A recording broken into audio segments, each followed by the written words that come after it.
nga ñëw ñu dem il faut ngeen di wax client yi ñu yëg ci kaw ngeen di tëj porte yi obligation la daal dee leen tëj porte yi waaye nañ yóbbu valise bi ci kanam voilà.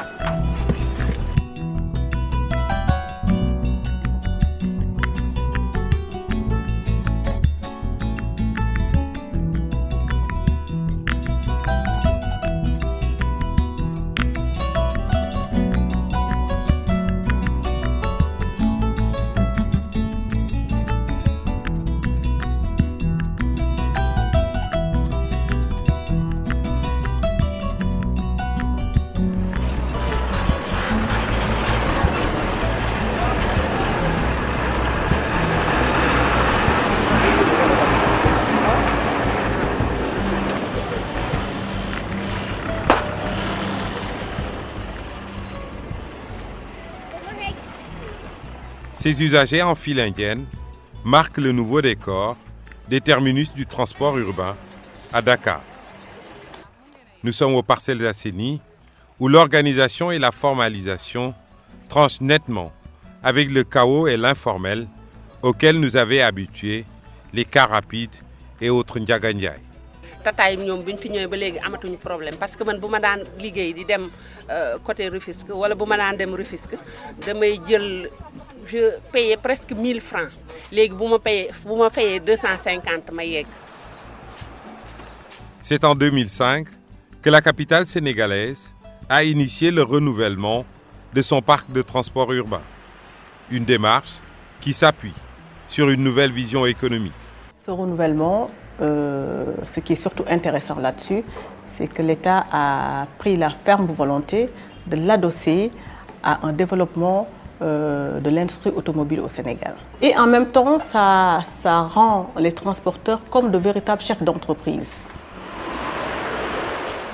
Mais en fait, pour les populations, la seule préoccupation se résumait à la fin du calvaire dans le secteur du transport urbain.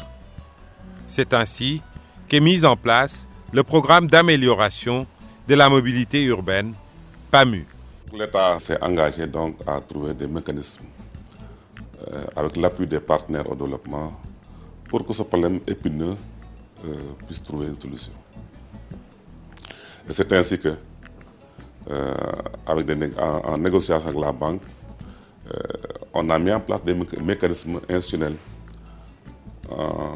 donc en organisant les transporteurs en GIE, en les organisant en une association de financement.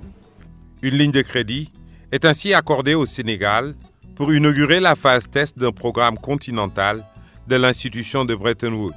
Ça fait à peu près 10 milliards de francs CFA. Là-dessus, les cars rapides, les propriétaires de cars rapides amenaient environ 25% du montant de l'opération, dont une partie par l'intermédiaire de la prime à la casse que leur versait le gouvernement pour la destruction du vieux véhicule. Et l'autre partie, les 75% qui restaient, étaient apportés par la Banque mondiale, par un prêt de la Banque mondiale au gouvernement qui leur rétrocédait à l'AFTU pour la mise en place de l'opération leasing proprement dite. Pour la mise en œuvre du projet, 500 minibus Tata ont été montés dans les ateliers de Senbus Industrie. C'est la phase test du renouvellement des minibus. C'était plus qu'un défi. Je crois qu'à l'extérieur du Sénégal, personne ne croyait à cette époque qu'on pouvait créer une industrie automobile au Sénégal. Tous les remboursements ont été faits à 100% par les transporteurs depuis que l'expérience a commencé. C'est unique, à mon avis, ce genre de transaction. Un respect des engagements de la part des transporteurs qui est en fait le résultat de l'encadrement d'un cabinet d'expertise comptable. En effet, c'est sur recommandation de la Banque mondiale que le cabinet Salustro Rey del Fal a été contracté à la suite d'un appel d'offres. Mission de ces cabinets, aider à la formalisation du secteur et assurer le recouvrement du prêt. Lorsque nous avons livré les 505 véhicules, il y a eu un premier lot de 105 minibus qui ont été distribués. Ces 105 minibus ont totalement remboursé l'intégralité des sommes qu'ils devaient. Nous nous sommes adressés à des transporteurs qui étaient beaucoup plus engagés que nous.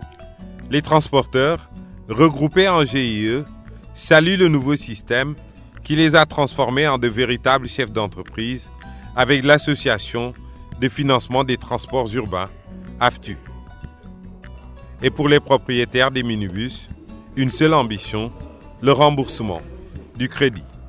Nous avons jënd auto rek malgré boobu auto yi seere wuñu nii jënd auto jox ko chauffeur mu ut ñaari apprenti am def ci su ngoonee mu ne la lii laa am nekk la fi xamula lu mu am loolu lu fi yàggal dañ ko fekk mën na koo dindi moo tax bi ñu proposé ticket nañu dañu leen bëgg a jël ci informel indi leen ci formel vraiment awoon joxoon nañu tiitaange ndax xamuñu ko woon waaye nag même bu ñu ci dul am lu ñu dencee it danañu honorer engagement bi ñu defoon suñu diggante ak état bi.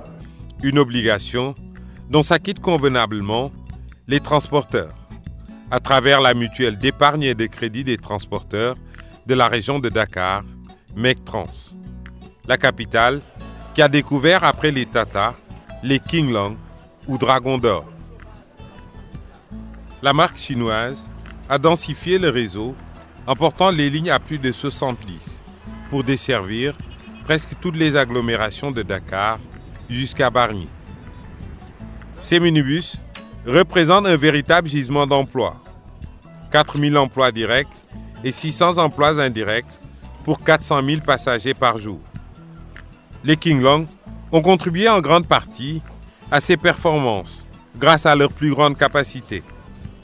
Ces minibus ont bénéficié d'un financement d'Exim Bank Chine de l'ordre de 13 milliards de francs CFA négocié par Senbus Industries qui s'est adossé sur l'expertise du cabinet Impaxis Capital. L'État de Chine a voulu, dans sa coopération avec l'État du Sénégal, accepter le dossier que nous avons, nous, Senbus, présenté à l'État de Chine et a prêté à l'État du Sénégal une certaine somme pour pouvoir continuer la transaction au niveau du renouvellement du parc. C'est Impaxis Capital que Senbus a chargé pour préparer tout le dossier de financement avec l'État de Chine, c'est-à-dire avec Exim Bank Chine. Impaxis Capital a décidé pour la deuxième phase de renouvellement des minibus de solliciter le système bancaire local. La Banque régionale des marchés, BRM, a ainsi injecté 13 milliards 500 millions de francs CFA pour 780 bus King Long. Le but, c'est de continuer le renouvellement des minibus et qui permettra au secteur de manière générale d'être totalement indépendant, qui aura une capacité à se financer localement et à choisir les bus qu'il désire dans un schéma qui est encadré par l'État du Sénégal et les transporteurs qui aujourd'hui jouent le jeu dans un partenariat public-privé. À l'échelle individuelle, pour un transporteur, le coût sera exactement le même. Il sera, le taux d'avant était de 8%, nous allons passer aux alentours de 8,50, donc c'est totalement marginal. Mais plus encore, il y aura une contribution qui sera assurée à cause du fait d'un fonds de l'État qui va permettre au secteur des transports de gagner à peu près 300 millions par an. Et je pense que c'est quelque chose qui va permettre de pérenniser le schéma et de lui donner vraiment une durabilité. Au début frileux, le système bancaire local affiche aujourd'hui toute sa disponibilité. Pour appuyer la nouvelle phase, la Banque régionale de solidarité, BRS, et d'autres établissements financiers ont rejoint le Fonds de promotion économique dans la mise en place de l'apport personnel de l'Association de financement des transports urbains. Aujourd'hui, avec ces modèles, Senbus Industries est chargé du service après-vente, contrairement au projet Tata. Si les réparations sont fixées sur rendez-vous, le service après-vente de Mbao réceptionne en moyenne 10 minibus par jour.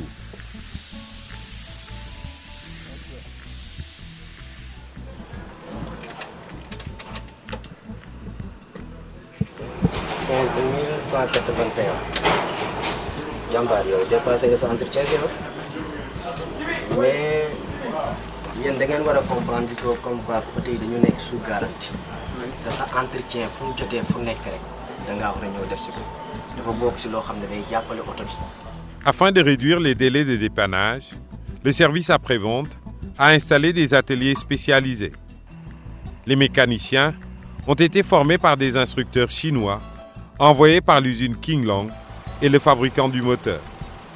Avec des mesures d'accompagnement, auxquels s'attelle l'État du Sénégal, notamment la poursuite de la construction des infrastructures, le programme de renouvellement des minibus devrait passer à la vitesse supérieure. Les signatures des contrats ont démarré.